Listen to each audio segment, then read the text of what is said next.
बेटा अलगा भइले भूल गइल बाप महतारी। बेटा अलगा भइले भूल गइल बाप महतारी।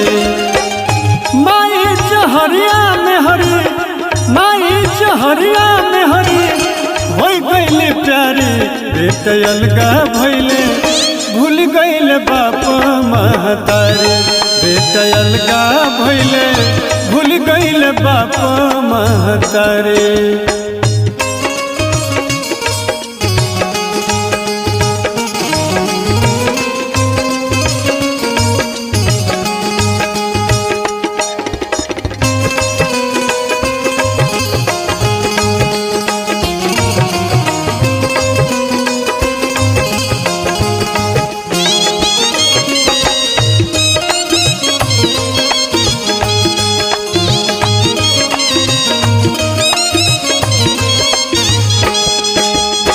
नौ महीना गर्भ में रखली, पेट में बोझा ढोली।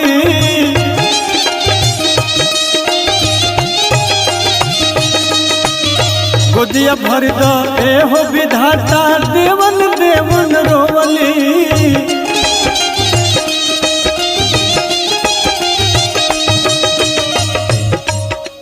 दुनिया में माई अपना बेटा खातिर सब निछावर कर देले, अपने ना खा के अपना बेटा के खियावेले। आज ऐसा जुल्मी जमाना हो गइल बा, ऐसा ऐसा बेटा लो हो गइल बा कि माई खातिया कि ना खातिया एकर ना कोनो चिंता बा, आना ऊपर विशेष कोनो बात बा। माई बिना खैले सूझ जातिया। धन बड़ा बेटा आ धन माई।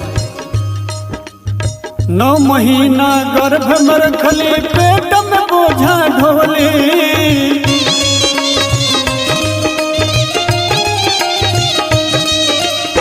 गोदिया भर द एहो विधाता, देवन देवन रोवली।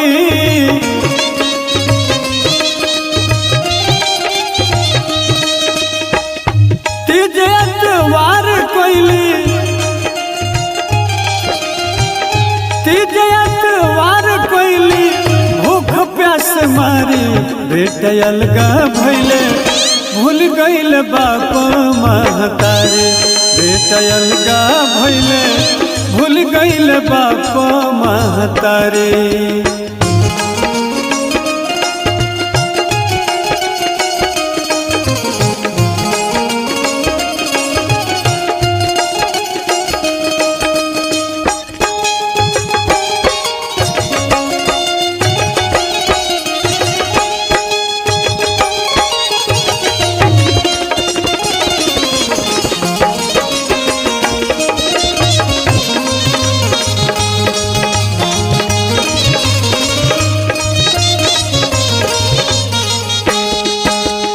एक दिन पापा बनबा मेहर बनिहे तोहर माई।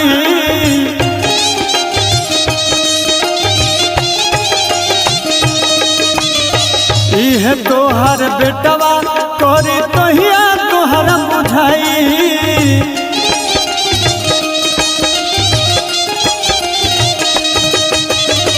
एक दिन पापा बनबा मेहर बनिहे तोहर माई। इहे तोहर बेटवा करी तहिया तोहर बुझाई।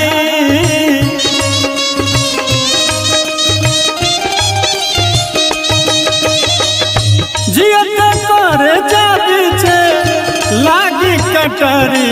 बेटा अलगा भइले भूल गइल बाप महतारी। बेटा अलगा भइले भूल गइल बाप महतारी।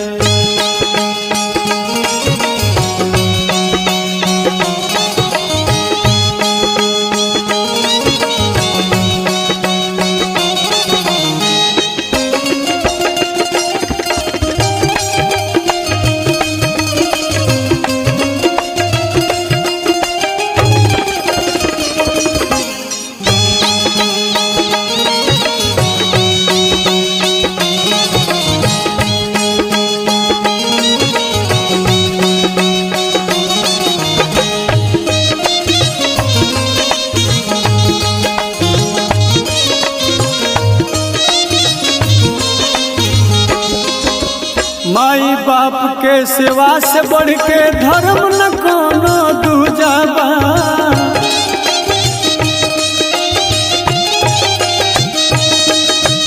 तीरथ जप तप दान नहीं कौन बड़का पूजा बा।